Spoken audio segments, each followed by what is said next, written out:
Sabemos que nós temos anunciado para a igreja que toda terça-feira é o culto da vitória. Mas eu não sei quando você sai de casa no culto da vitória, eu não sei o que você acha que vai acontecer no culto, não sei qual é a sua expectativa, né? Às vezes não acontece nada daquilo que às vezes nós esperamos que acontecesse, na verdade. O último culto de terça-feira foi um negócio assim, sobrenatural, um negócio que foi além, na verdade, foi algo espetacular.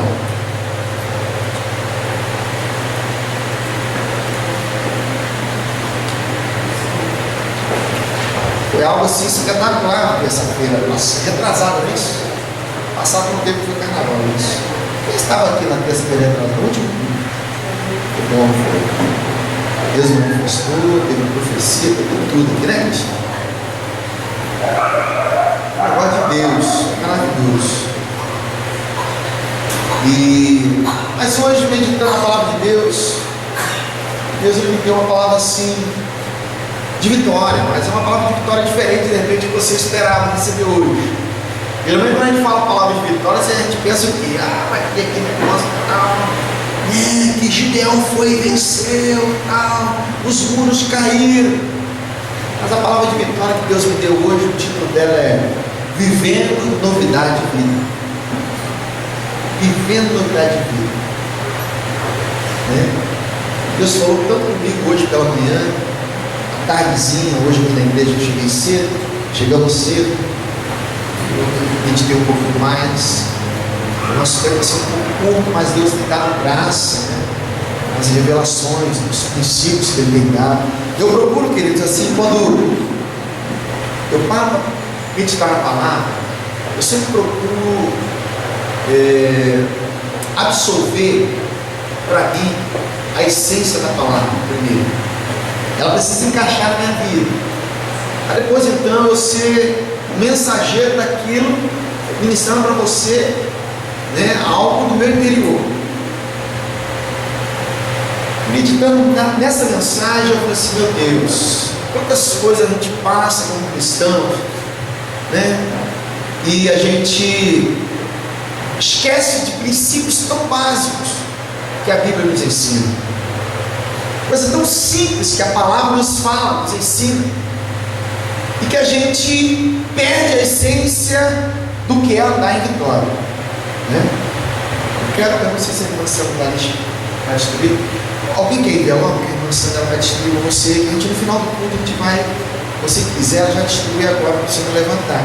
Aí no final do culto a gente vai fazer esse momento da fé, para aproveitar. Ou você pode fazer agora, né? Pode fazer agora também, que a gente tem um tempo até legal. Ele vai terminar antes das 10.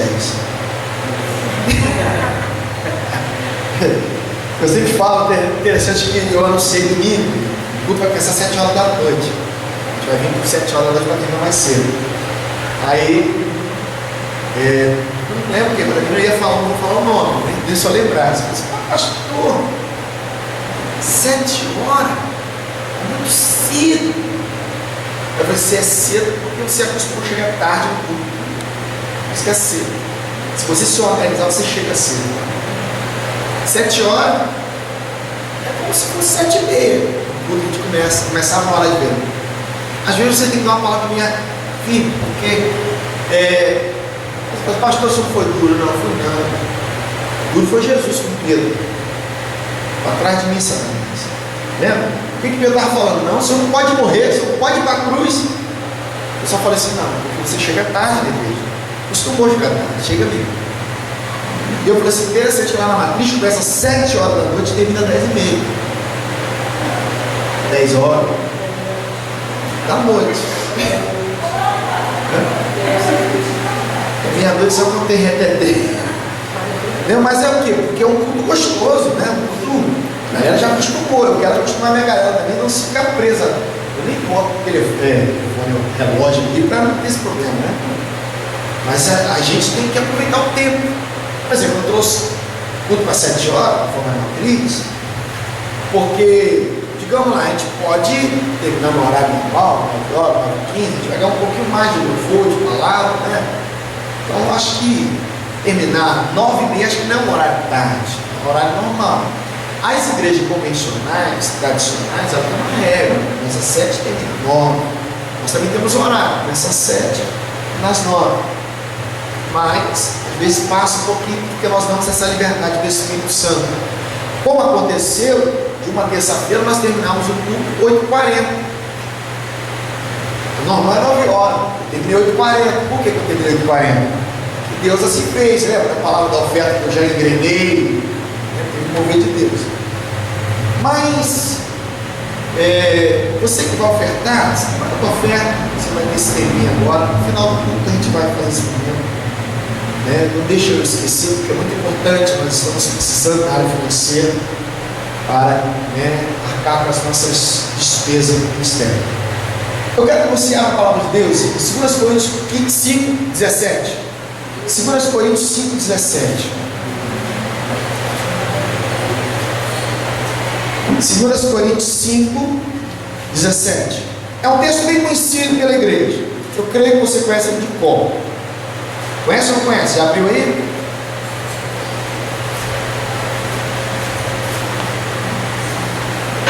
Já leu? Está na sua memória, não está? 2 Coríntios 5:17. O que está escrito na sua palavra, na Bíblia aí? E assim, se alguém está em Cristo, é o quê? As coisas velhas, e esse que tudo se fez novo. Vivendo novidade de vida. Eu pego esse texto, querido. Eu pego esse texto, só que esse texto tem um se. Já pegou esse se aí? Esse se, você tem pregadores aí que pegam esse se e pregam as 2 horas de palavra, só nesse se. E assim, se alguém está em Cristo. Agora, estar nesse Cristo é um Cristo antes da crucificação ou depois da crucificação? Algo interessante para parar para pensar, né? É um estar em Cristo antes da crucificação ou depois? Depois. Por quê? Porque Jesus, na cruz, ele decretou algo a teu respeito. Eu quero te fazer a pergunta: o que o Senhor Jesus decretou na cruz, na sua morte e ressurreição, acerca de você? É algo individual, acerca de você.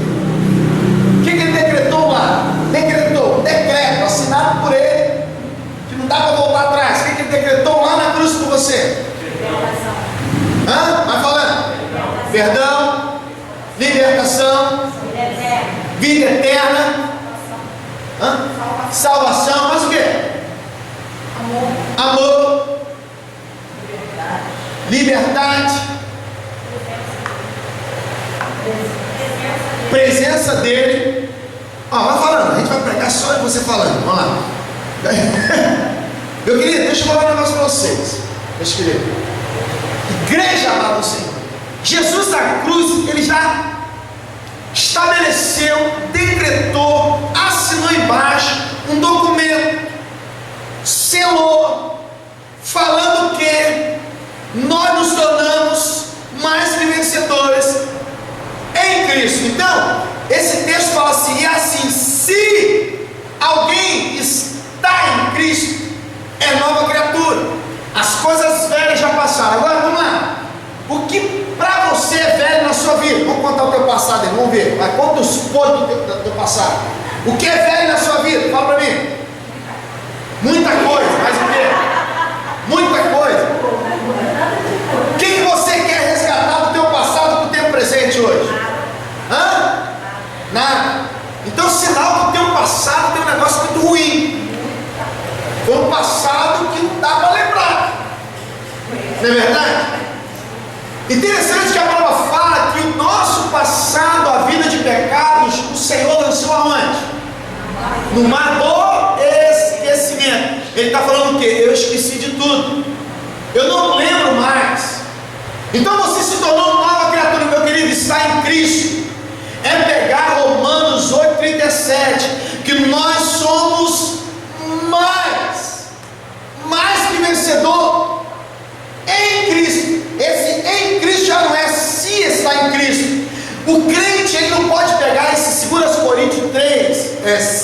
5,17, e pegar esse se. Será que eu estou em Cristo?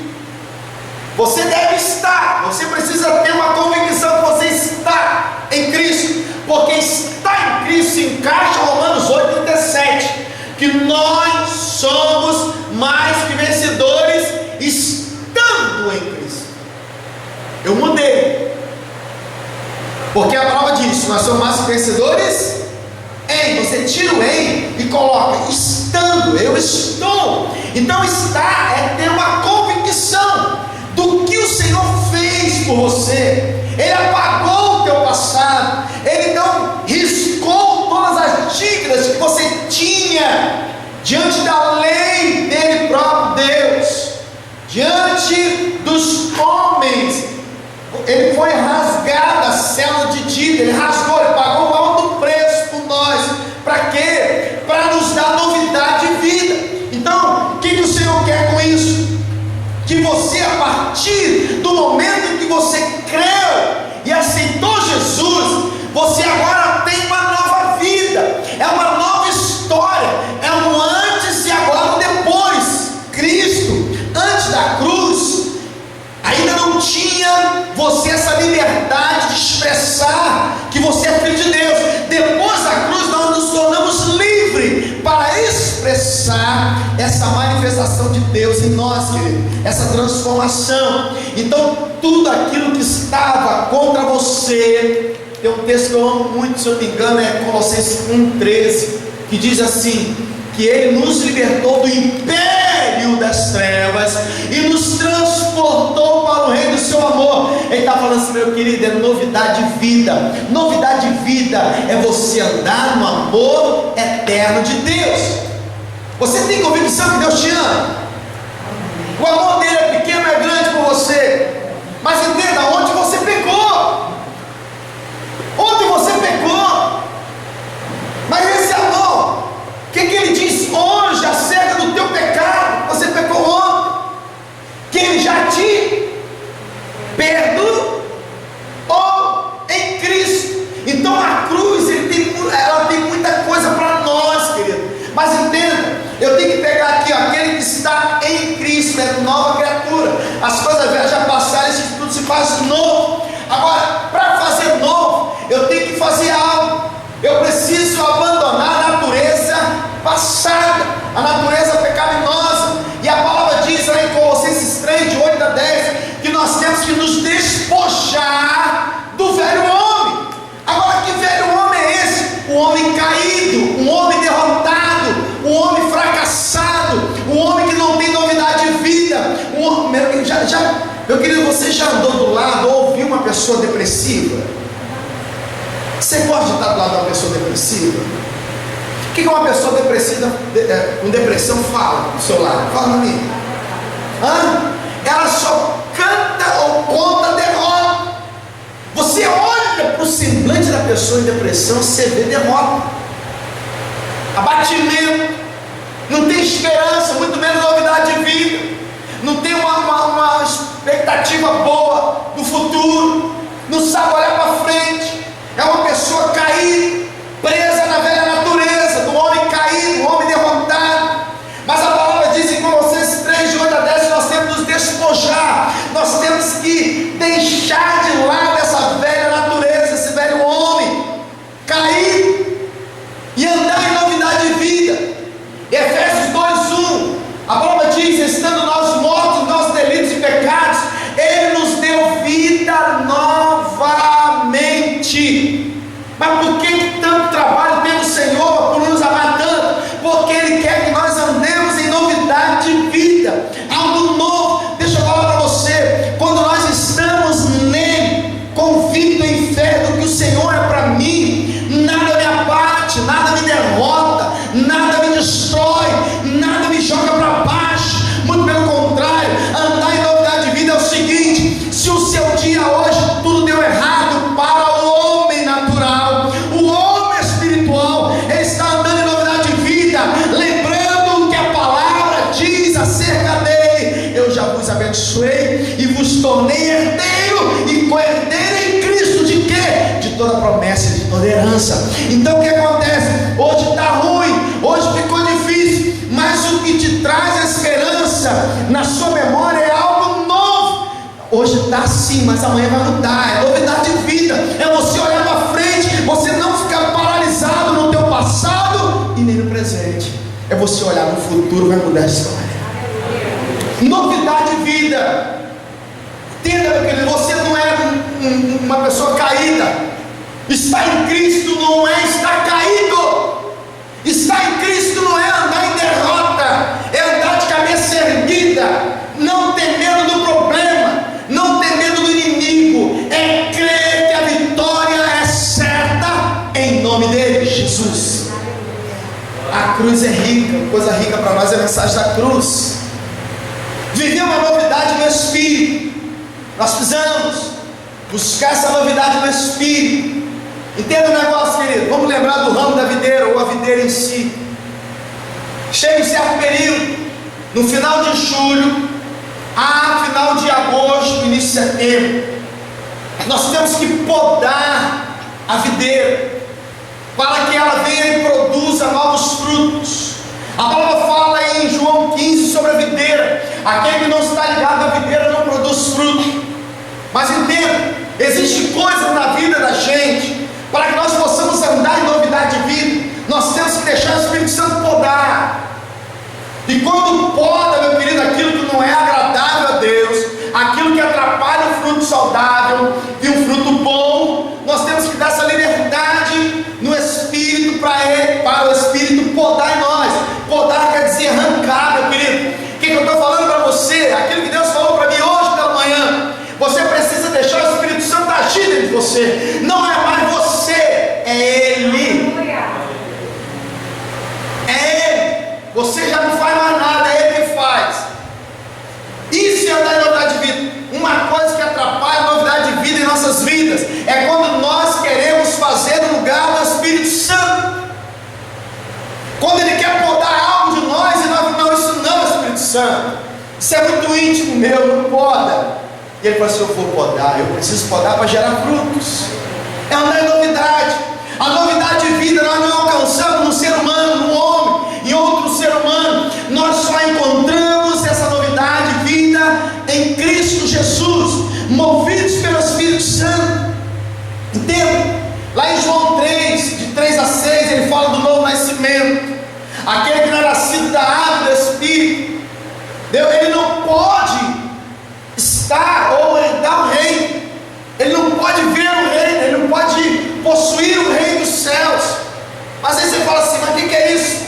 Uns pensam que é nascido do batismo e dos dois tipos de batismo, batismo da água e batismo do Espírito Santo. Mas aqui fala, tem um texto lá em Ezequiel 36, 25. Os judeus eles tinham o costume de fazer um ato, um ritual de purificação com água. Então o que isso está falando? Trazendo para o tempo de hoje, Jesus fala que não é nascido da água do Espírito. Esse ritual é algo espiritual, é a água que corre do trono de Deus, é o Espírito Santo limpando a nossa vida, é a água limpando, nos purificando. Entenda isso, meu querido. Nós temos que mergulhar no rio de Deus, ou mergulhar na essência do Espírito Santo. Uma vez que você se converte, você perde a sua vida para Ele. Você não pode ter mais domínio sobre você, é Ele dominando. Então nós precisamos nascer de novo. Lembra do oleiro? Interessante, lá tem um texto lá de Jeremias 18, fala do oleiro, de 1 a 5. Ele fala assim: Jeremias, Deus estava tão assim estressado, não vou falar assim estressado, ou aborrecido com o pecado do povo. Ele chega para o profeta Jeremias e fala assim: vai para a casa do oleiro. Mas Deus não podia chegar para ele e falar assim: rapaz, eu vou fazer com esse povo como oleiro, faço um barro, faz. Ele quebra aí, refaz. Mas não, Deus ele pegou algo simbólico e fez, mostrou para Jeremias como é que se faz. Jeremias, eu vou fazer com esse povo como o olheiro está fazendo com esse vaso, com esse barro. Mas entenda, meu querido, você já viu um olheiro trabalhar no barro? Fazer um vaso? Eu já vi, tinha uma olaria perto de casa. Com a maquininha ele acelera, vai rodando, um piloto de barro ali, uma vasilha d'água. Olha a água aí, meu querido. Ele pegava a vasilha d'água, molhava, ia moldando. Meu querido, a água do Espírito tem que moldar você, o caráter. Não tem como o olheiro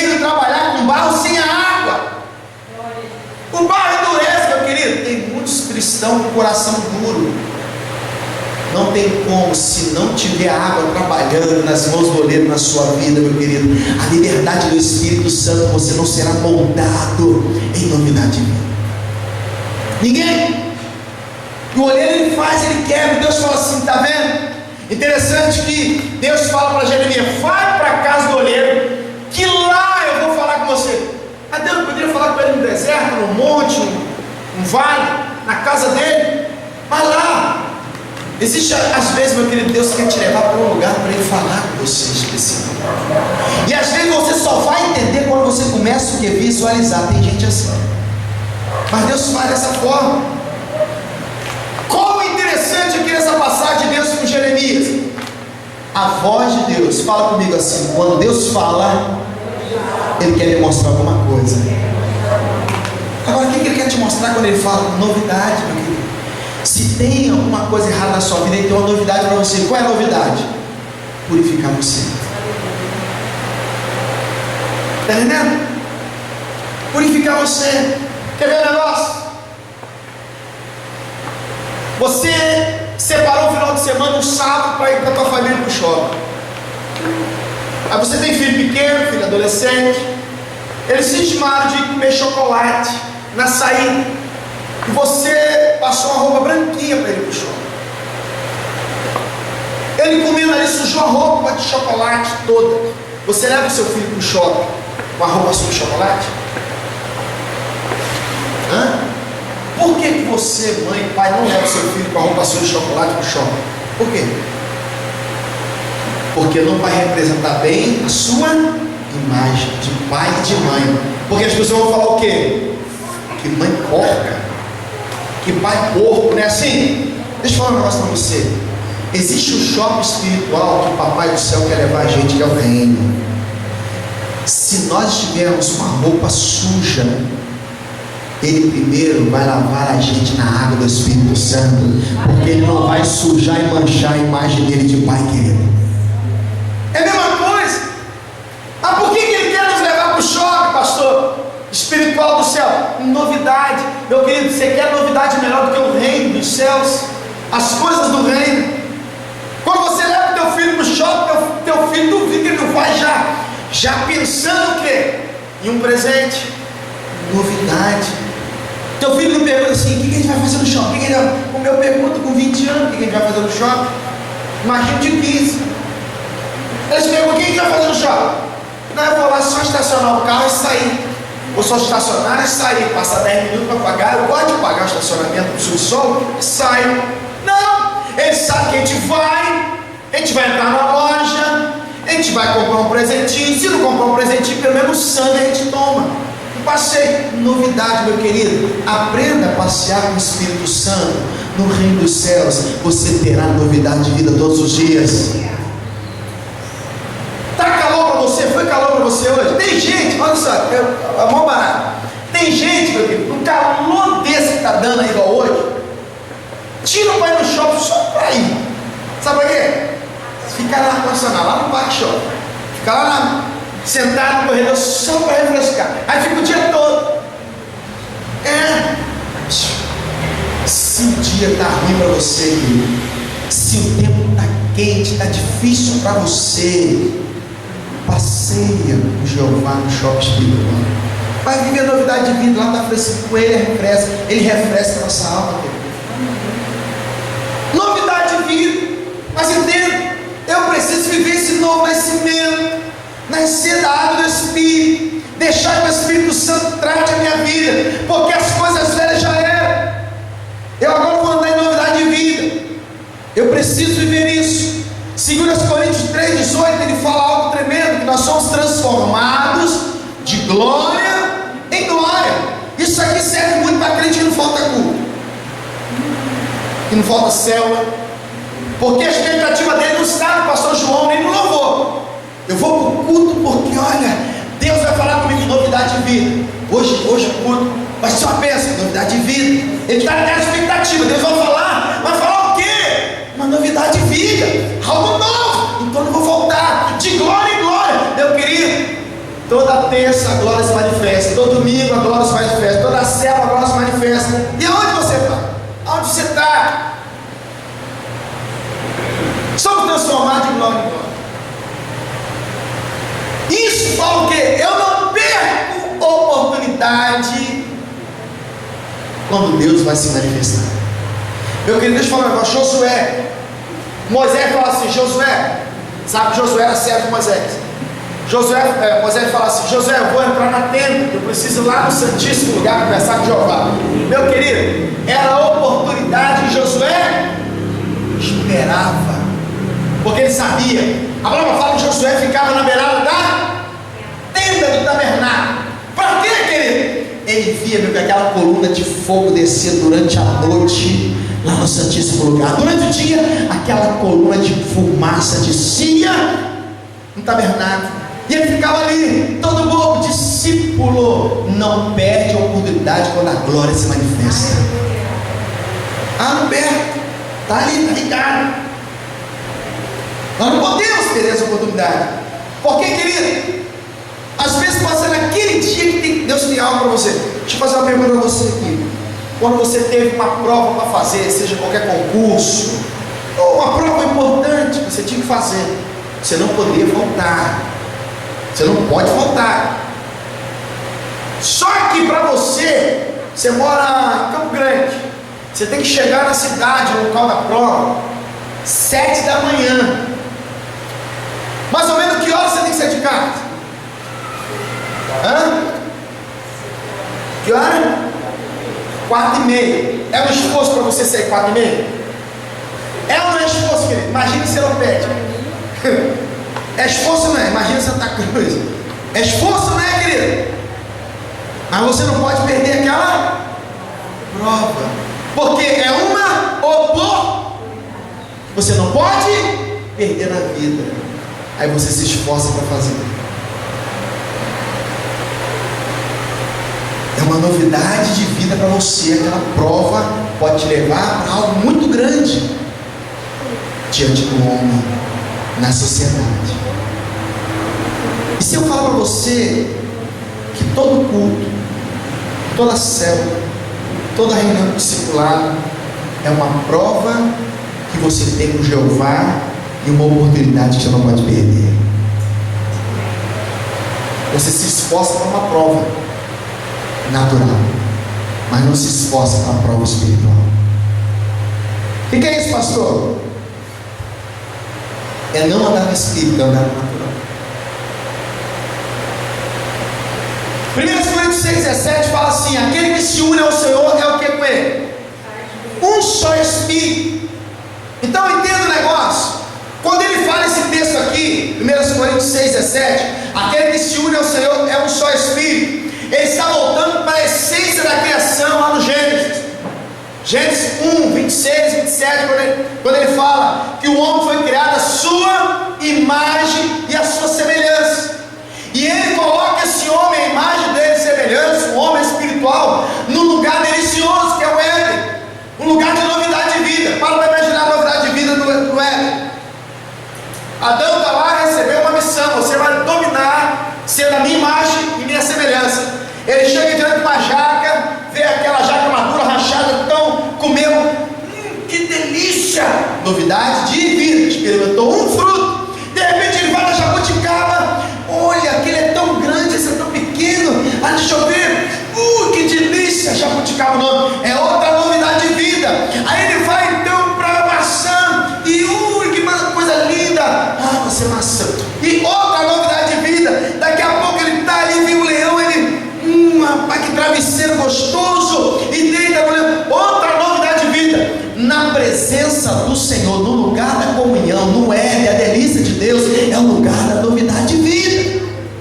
Mas só fica ali aquele que é um só Espírito, a imagem e semelhança de Jeová. Quem não é a imagem e semelhança de Jeová, ele nunca vai provar a novidade de vida, como Adão provou no Éden antes do pecado, querido. É por isso que Jesus morreu na cruz. Ele foi a ponte de ligação novamente. O homem carnal se transformando em homem espiritual, para estar junto, sendo um só Espírito com Deus, para viver novidade de vida. Deixa eu falar um negócio para você. Você pode transformar a rua onde você mora,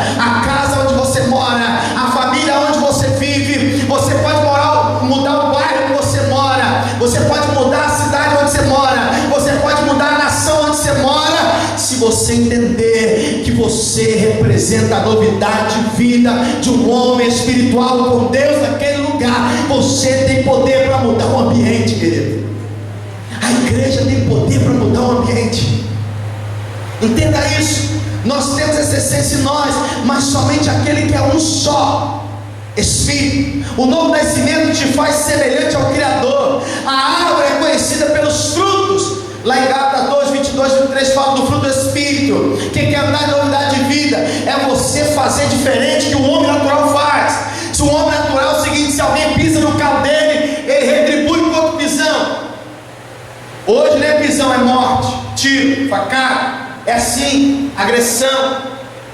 Mas qual é a novidade de vida do homem espiritual? Perdoa. Eu te perdoo que você pisou no meu carro. Novidade de vida é o homem longânimo, aquele que é tardio para se irar, para irar ele, para você tirar ele do sério, só Cristo, só se Cristo me manifestar de uma forma. Mas entenda, o homem natural, meu pai, qualquer coisinha rapidinho explode. O homem natural. Mas o homem espiritual, ele gera fruto do Espírito, longânimo. Antes dele falar uma palavra, ele conta até 1000, se for preciso, até 10.000, antes de dar uma resposta agressiva e criar uma mente ruim. Por quê, pastor? Porque ele anda gerando frutos de uma novidade de vida. Ele faz o contrário ao homem natural. O homem natural, ele chega para você e fala assim: mas você é bobo, hein? O cara pisa no seu carro, você não faz nada. Não, anda em novidade de vida. Novidade de vida é gerar fruto do Espírito Santo, é fazer diferente. Você está entendendo, querido? É fazer diferente. Então entenda, você e eu, nós somos conhecidos no mundo natural pelo fruto que nós geramos como árvore espiritual em Deus. Qual é o fruto que você tem gerado diante da sociedade? É dar liberdade. O novo nascimento é dar liberdade para o agir de Deus em nós. Filipenses 2:3 fala que nós temos que deixar Deus agir tanto com o seu querer como com o seu efetuar. Olha bem esse texto, vamos ler esse texto, Filipenses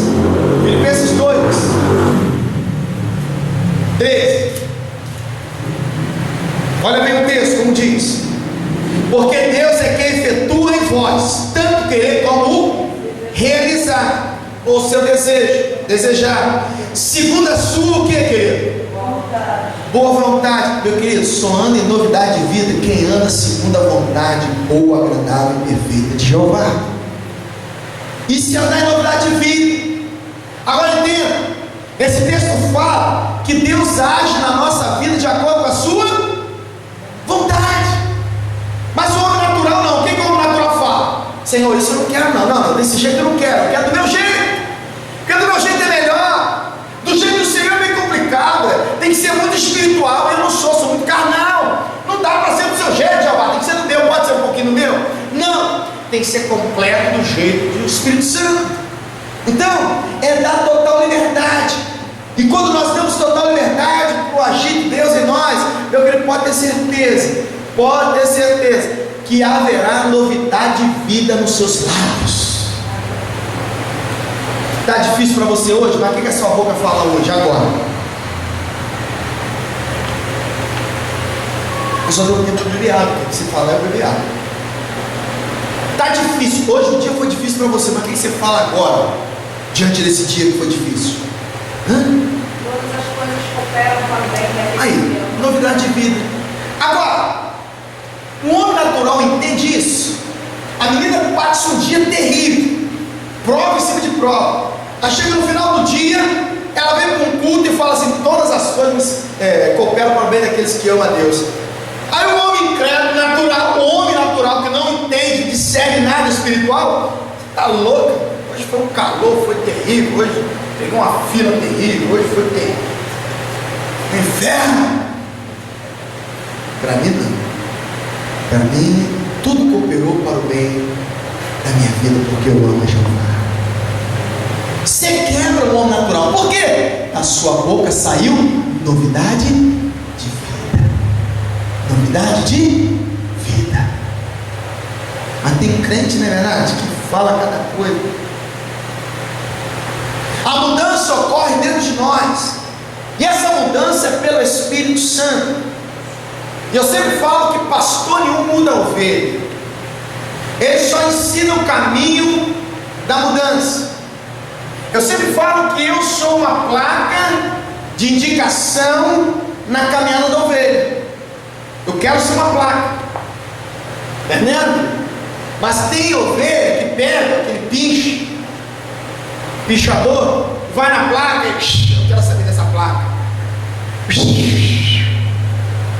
dá pedrada na placa de indicação. Não concordo, discordo dele.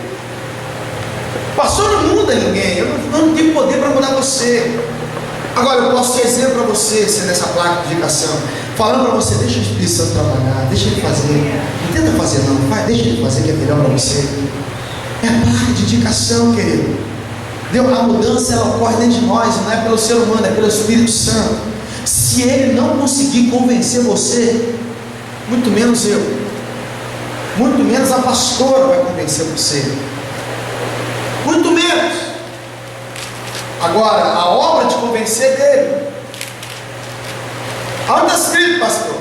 Você tem que ler João 16, se eu não me engano, versículo 8 fala que a obra do Espírito Santo é convencer o homem do pecado, da justiça e do juízo. Ele que convence, homem nenhum convence o outro, muito pelo contrário. Nós refletimos aquilo que flui dentro de nós. Tipo assim, querido, eu sou difícil ficar doente, difícil tipo assim ficar e tal, mas há um tempo atrás me deu febre, dor de cabeça, diarreia. Começou de uma sexta para sábado, sábado dia todo, domingo dia todo, e preguei aqui passando mal, lembra?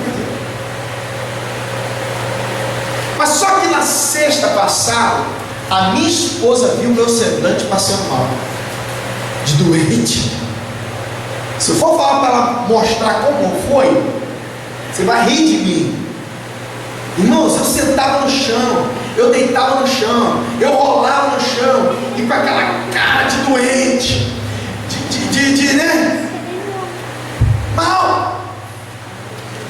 Na cama, eu tremia, sentia dor, porque o rosto está refletindo aquilo que está acontecendo dentro. Você já viu uma pessoa triste? É porque dentro dela algo está triste. Nós refletimos aquilo que aqui dentro flui. Deixa eu perguntar para você: o Espírito Santo flui aí dentro? Está fluindo? Dentro do seu coração ele está fluindo? Ele está fluindo no seu espírito, na sua alma? Ele está limpando você, ele está tratando você? Se ele está, então você tem que deixar agora o seu rosto refletir a obra do Espírito Santo em você. Você pode fazer isso agora. Ele está fazendo? Você precisa refletir diante das pessoas o que o Espírito Santo está fazendo. E eu pergunto: o que o Espírito Santo está fazendo hoje dentro de você, agora dentro de você? O que ele está produzindo dentro de você? Você precisa refletir isso. Nós somos um reflexo daquilo que flui dentro de nós. Outra coisa, Efésios 1:13 fala que nós somos selados com o Espírito Santo da promessa.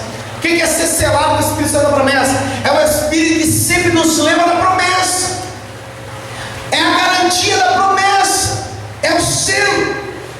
É interessante que todo fazendeiro que tem muito assim animais, né? Boi, né? Vaca, eles têm uma marca para registrar, marcar o animal. Eles vão lá, esquentam o ferro e colocam as letras do nome deles no animal. Ó, esse animal é meu, essa vaca é minha, esse boi é meu, né? É a mesma coisa com o Espírito Santo. Quando você é marcado pelo Espírito Santo, Deus está falando assim: ele é meu, ela é minha. Nós nos tornamos herdeiros de toda a promessa, querido, por causa do selo. É a mesma coisa quando você vai adotar alguém, você é milionário, vai adotar uma criança e vai ensinar aquela criança todos o modo de vida que você vive, a sua família vive, as regras naturais da sua família. E lá no final, na sua idade já um pouco mais, velhinha, você faz um testamento. E você acrescenta aquela pessoa que você adotou, aquela criança no seu testamento. Jeová fez isso com a gente, Ele nos selou com o Espírito Santo. Romanos 8 fala, Ele nos selou com o Espírito de adoção, e nos tornamos filhos, e nós clamamos Abba Pai, porque somos filhos, e somos herdeiros e co-herdeiros em Cristo de toda promessa. Romanos nos fala isso, nos garante, Romanos 8, 16, 17, que nos tornamos herdeiros de toda promessa. Então há uma novidade de vida. O que você precisa estar falando acerca do reino? Qual é a promessa que Deus nos garante, que é a maior promessa? É o reino dos céus.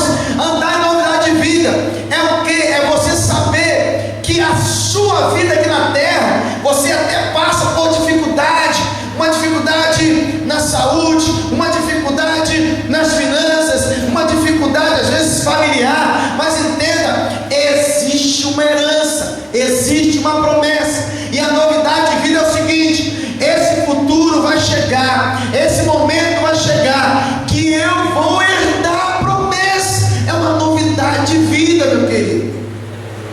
A palavra fala, já até mencionei na pregação aqui, que nós vamos pisar rua de ouro. Quem é que já pisou rua de ouro? Você já pisou em ouro, pelo menos? Você está andando, daqui a pouco você pisa assim num cordão de ouro puro. Você já achou dinheiro na rua? Eu já. Você acha todo dia? Tem gente que anda olhando no chão para achar dinheiro. Seria uma novidade. Poxa, se eu achar 100 reais agora, uma novidade. Meu querido, o cristão, a novidade de vida dele em Cristo não é uma incerteza, é uma certeza. É uma certeza. Eu tenho uma certeza que um dia eu vou pisar essas ruas de ouro. Eu tenho uma certeza que há uma morada no céu para mim. Eu tenho uma novidade para você. Você quer uma novidade? Quem já contou uma novidade para alguém? Gente, olha, eu fui no emprego, recebi uma surpresa. Eu tenho uma novidade para contar como testemunho. Eu fui promovido a gerente, meu salário dobrou. Novidade. Deixa eu falar um negócio.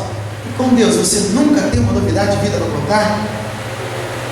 Olha, pastor, o meu dia começou triste, muito ruim, mas o Espírito Santo mandou eu ler a Bíblia, e quando eu abri a Bíblia, a palavra falou comigo. A palavra mudou meu raciocínio, a palavra me deu uma direção. Novidade, vida. Só tem quem está ligado em espírito com Deus. Entenda, meu querido, você foi selado para ser filho. Você é filho, é filha e herdeiro de uma promessa.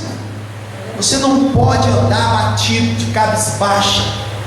Cristão que anda batido de cabisbaixa é porque ele esqueceu do reino. Ele esqueceu da promessa.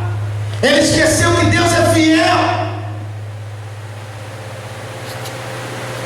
Ah, estou mal, estou batido. Ah, não quero nada. Quero ficar aqui. Tá, você esqueceu da promessa. Esqueceu da novidade do Espírito Santo. Deixa eu pesar um pouquinho mais para você. Não é um peso de fada, é um peso de glória. Quando você anda cabisbaixo, anda caído, é porque você não está sentindo o Espírito Santo dentro de você. Não tem novidade de vida. Agora, quando o Espírito Santo está fluindo, meu querido, pode vir o que vier, a luta que vier, o gigante que vier, você sempre tem uma convicção que você é mais que vencedor. Novidade de vida. Lá em Tito 3, de 3 a 7, a palavra fala que nós não somos merecedores da graça de Deus, mas mesmo assim Deus nos alcançou pela graça. O que é isso, pastor? É porque nós nos tornamos herdeiros. Você não merecia o favor de Deus, Eu não merecia a graça de Deus, mas ela nos alcançou em Cristo Jesus. É a novidade da cruz, querido. A graça é uma novidade de vida. Favor é merecido, misericórdia que se renova. Romanos 6,4. Esse texto fala que nós temos que andar em novidade de vida. Vamos ler esse texto? Romanos 6,4. Romanos 6, versículo 4. Olha o que diz a palavra de Deus. Fomos, pois, sepultados com Ele na morte pelo batismo, para que, como Cristo foi ressuscitado dentre os... Olha a cruz aí. Olha a glória da crucificação e ressurreição de Cristo. Como Cristo foi ressuscitado entre os mortos pela glória do Pai, assim também andemos nós em novidade de vida.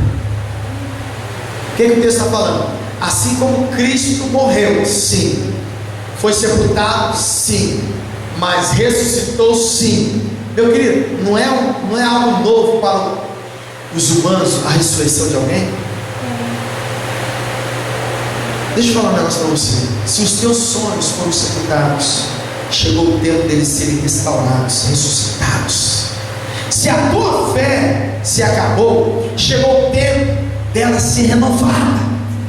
Se a tua visão da promessa não existe mais, chegou o tempo de Deus renovar a tua visão e ampliar. Por quê? Porque você precisa dar em novidade de vida.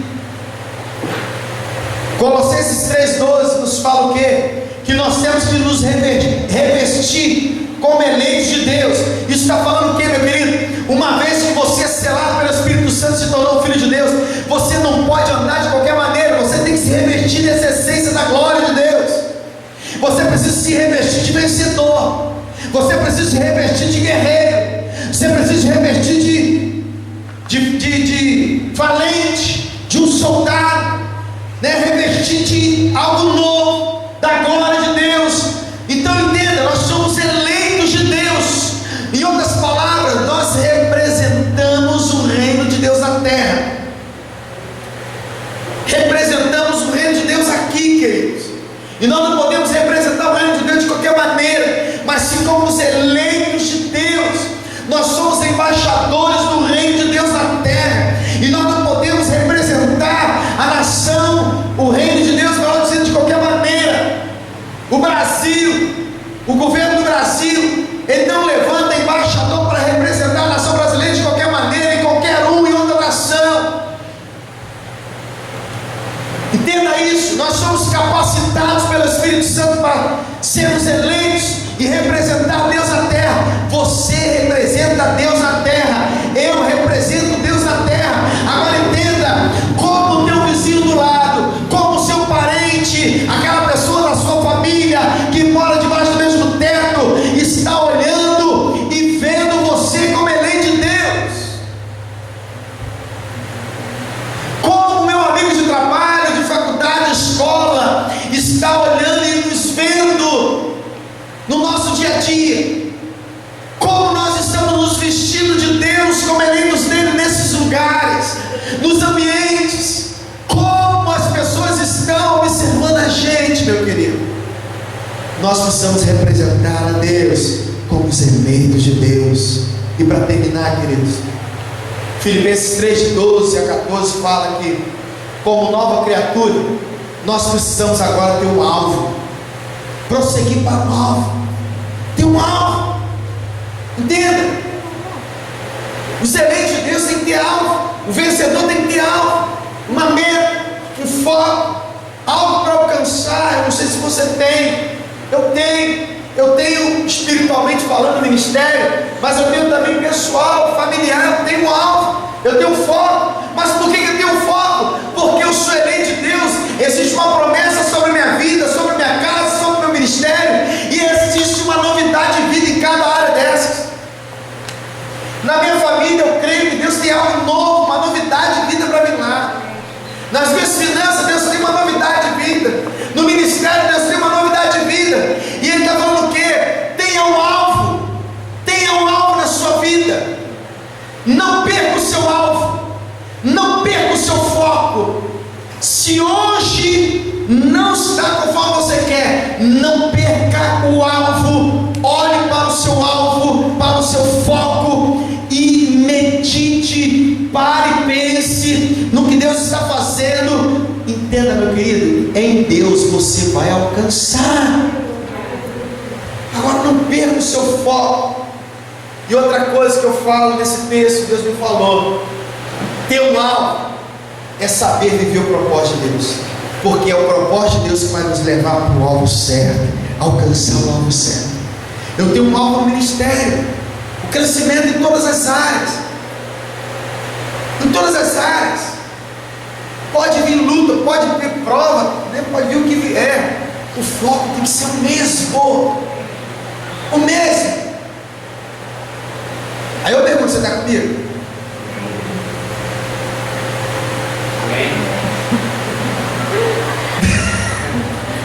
Está entendendo, querido?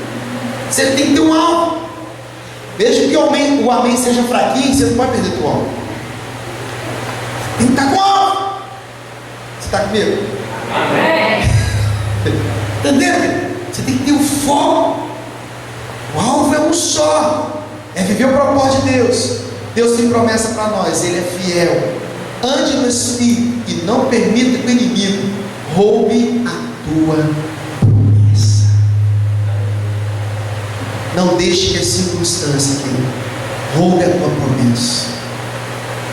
Não deixe que a adversidade apague a essência do Espírito Santo em você, porque Deus te criou, Deus te resgatou, você e a mim, para que nós, como igreja do Senhor, andemos em novidade de vida.